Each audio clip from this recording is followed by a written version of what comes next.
specialist psychiatrist. Doc, hello, good morning. Good morning. Hope you're doing well. By God's grace, I'm fine. Thank you so much for joining us on the program. Happy World Health Day to you. Same to you. Let's kick things off with my first question. Now, mental health often gets sidelined in conversations about health resilience. But how can we ensure that psychological support is treated as essential, especially in our part of the world? It's one that is gaining momentum, but not really high up as we would like. Yeah, so the talk about mental health is because a lot of people have a misunderstanding of what mental health entails and how relevant it is for themselves. Because there's no health without mental health. The definition of health itself is both physical, social, and mental well-being. So all these three things have to align for you to say you are healthy. Same as if you don't have money in your pocket, you're not healthy. It's the same way if you are feeling sad or you're going through any mental health challenges, you're not healthy, even though you may not have hypertension, diabetes, or anything. So the definition of mental health is what people need to be made aware of. So mental health is a complete state of well-being where an individual is able to withstand the normal daily stresses of life. They're able to work, they're able to learn, and contribute positively to the society. So that is mental health. And that is what everybody needs to know. But what a lot of people confuse it with is mental illness, which is any condition that affects how you think, feel, and or behave. So people need to know what can promote their mental well-being and how important it is to their well-being. If our daily survival depends on our mental well-being greatly, how you interact with your colleagues at work, at home, in school, is based largely on your mental well-being. So people need to be made aware of what it is. Certainly. Now, Doc, the World Health Organization recommends that countries allocate some, I believe it's 15% of their health budget to mental health. How are we doing in Ghana?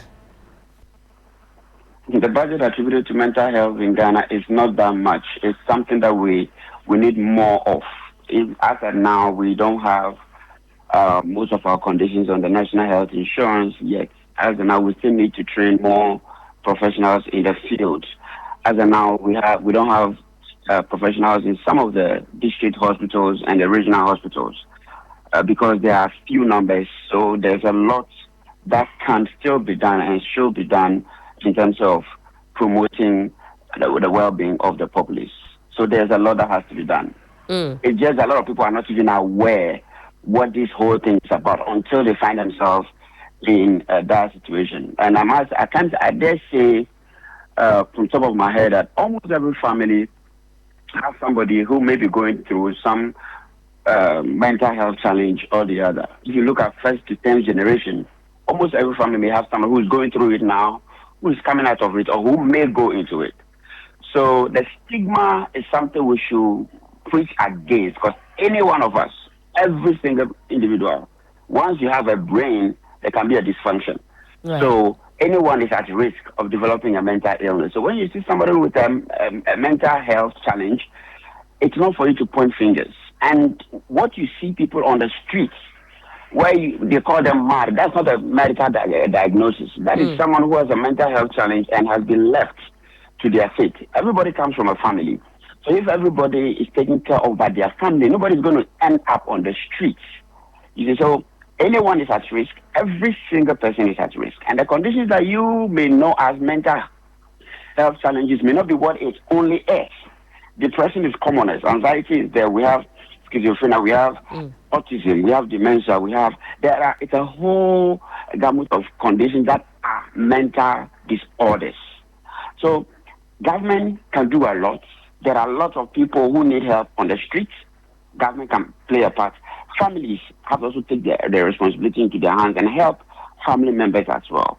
The medications that are required by our patients, again, government has to come in. Training of professionals, government has to do more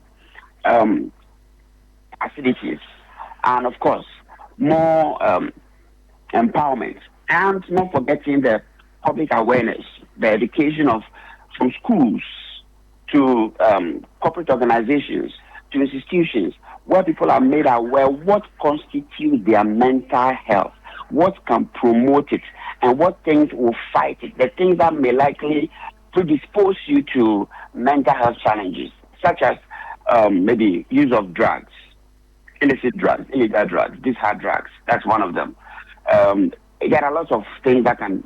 genetics is also one of them. If it runs in your family, if anyone has it in your family, everyone in the family is at risk of it as well. So there are a lot of things that can predispose an individual to. So no one is immune. That is what I want all of us to know, that no one is immune, no one is special. Absolutely.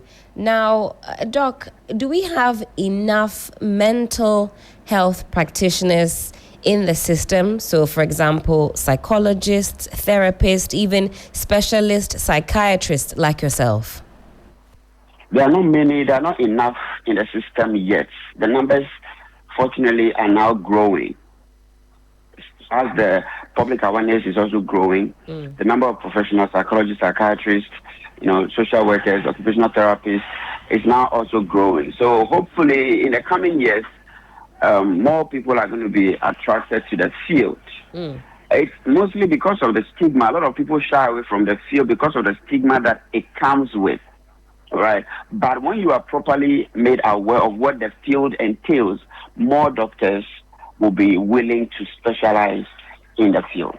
So there are not enough in Ghana. But the point is, even those that are available, most of the times they may be underused, especially the psychologists. Right. As for the psychiatrists, wherever we are not enough. So we do a lot of work already.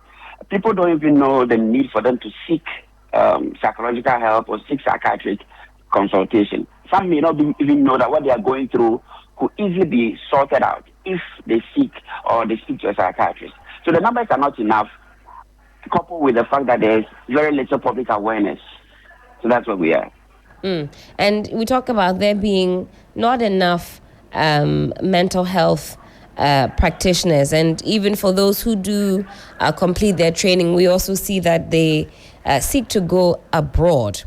How do we balance health infrastructure investments with the urgent need to retain skilled healthcare professionals who are leaving Ghana?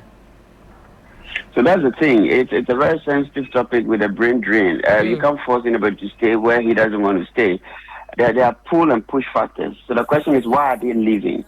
It's mostly about conditions of service. We produce very great professionals, and some of them end up leaving. Of course, everybody has the right to go where they want to practice, where they feel okay.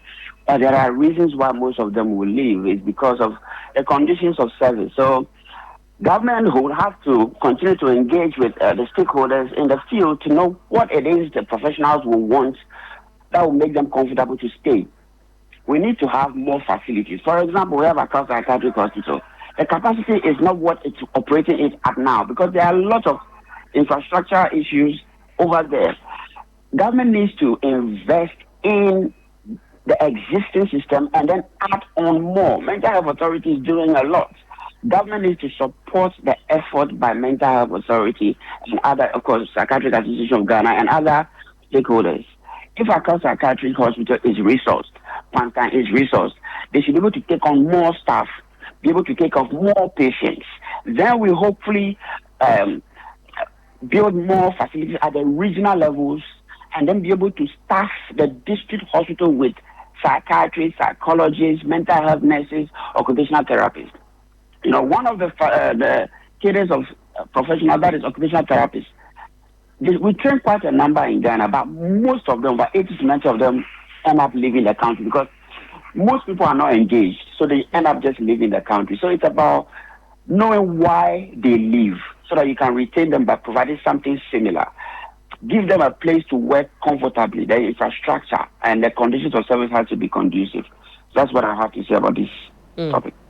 Certainly. And Doc, finally, for the everyday Ghanaian hustling and bustling, trying to make a way, plagued with a multitude of issues and worries, what is that one advice you would give to all of us to safeguard our mental health, or at least to ensure that we don't fall into issues and problems? We see a lot of young Ghanaians looking to illegal substances, drugs, pills, and the like, just to get through the day. I mean, the use of opioids, it's taken the youth by storm. What should we be doing to safeguard our mental health? What we all need to know is there will always be challenges, and everybody is going through one thing or the other. If you're going through something and it's a little overwhelming, seek help early. Trust me, you are not alone. There are lots of people going through similar or even worse. So just seek help early and don't resort to drugs like opioids to hopefully wrongfully cope with your symptoms. Seek help because there is help available. But know that you're not the only one going through challenges, and there is help available. I mean, from where you sit, doing the work that you do, with the rise of young people, not even just young people, citizens involved in drug use, opioids, how concerned are you, and how concerned should the powers that be about this situation? It is alarming. It's a crisis, and we are literally losing our workforce as the youth to drugs of dependence. One of key among them is what you mentioned as opioids.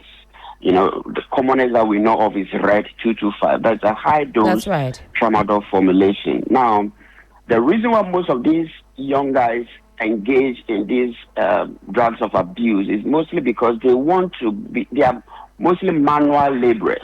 You know, they want to use it to make them work longer, harder. Some use it to suppress their hunger. Some use it to boost their sexual performance. Mostly they start because of the euphoric effects of the drug. But if they are made aware of the negative effect that the drug will have on them, they will not even start it. Because in the long run, that same drug that it has a risk of addiction and dependence, which means you continue using even though you want to stop. Because when you stop, you're going to have withdrawal effects. So you go back using out of compulsion. The same drug can damage your kidney and your liver. The same Red 225 has risk of respiratory depression at high doses, which means after taking it for some time, you need higher doses because of tolerance to show similar effects. And you keep on adding on, maybe combining with other ones, and you may just die from respiratory depression. The same drug can weaken your immune system. It can mess up your hormonal system where you now have decreased libido. You now are not able to perform as you thought you were going to be doing. The same drug has financial implications where people commit crime. They'll do anything just to feed and fuel their drug habit.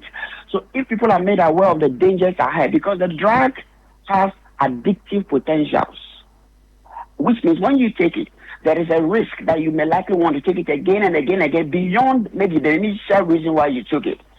Sometimes it is prescribed legally in tramadol, the low doses. And then the person, because of the euphoric effect, may want to continue using for that. And then because of tolerance, you have to keep increasing the dose. And then they almost always add on other ones like cannabis. They add on codeine-based cough syrup. They may add on cigarette. They may add alcohol, a lot of others, just for them to feel how they felt the first time when they started using these drugs. So the country risks losing a heavy chunk of its workforce to drugs of dependence if nothing is done about it. The best to do is primary prevention, awareness at all costs. If you speak to people who use drugs, most of them start at the secondary school level.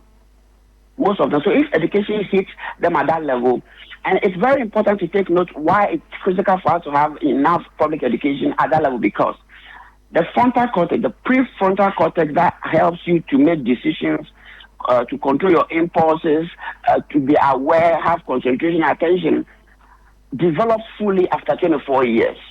Now, those in the second cycle institutions are not 24 years yet. So when they get introduced to drugs of abuse early, it causes a lot of structural brain changes and messes up their reward system. Now, when that happens, it means that they will now prefer to use the drugs to studying. They will now prefer to use the drugs to working. They prefer to use the drugs to socializing or living a normal life. So they become dysfunctional in the long run.